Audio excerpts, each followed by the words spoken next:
বিকাশ ভবনের গেট ভেঙে ভিতরে ঢুকে পড়লেন চাকরিহারা শিক্ষকরা। উত্তপ্ত পরিস্থিতি, চাকরি ফেরতের দাবিতে ফের উত্তাল বিকাশ ভবন।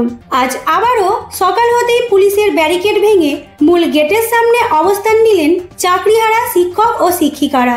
কাল সন্ধ্যার পর পরিস্থিতি রীতিমতো রণক্ষেত্রের চেহারা নেয়। পুলিশের লাঠিচার্জে রক্তাক্ত হলো বিক্ষোভস্থল।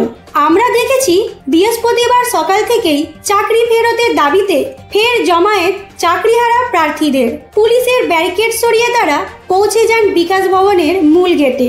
গর্জে ওঠে স্লোগান, চাকরি চাই, ন্যায্য চাই। ধীরে ধীরে জমতে থাকে বিরাট ভিড়। গতকাল সন্ধ্যার পর উত্তেজনা বাড়তে শুরু করে। রাত 8টা নাগাদ পুলিশ আচমকা বল প্রয়োগ করে আন্দোলনকারীদের সরিয়ে দেওয়ার জন্য।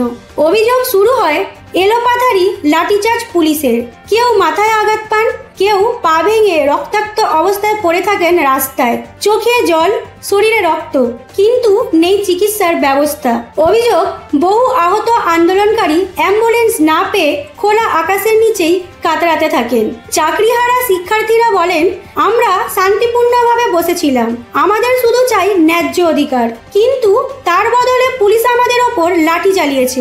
এটা কেমন গণতন্ত্র? এই ঘটনার প্রতিবাদে আজ রাজ্য জুড়ে ধিক্কার দিবসের ডাক দিয়েছেন আন্দোলনকারীরা। আন্দোলনকারীদের দাবি, এই লড়াই শুধুমাত্র চাকরির নয়, এটি ন্যায় বিচারের লড়াই। এখন প্রশ্ন, কবে এই আন্দোলন থামবে? কবে শিক্ষার্থীরা তাদের ন্যায্য অধিকার ফিরে পাবে? আপনাদের যদি এই নিউজটি ভালো লেগে থাকে তাহলে লাইক করুন। আর যদি আপনারা এরকম টাইপের নিউজ পেতে চান তাহলে আমাদের চ্যানেলটিকে সাবস্ক্রাইব করুন।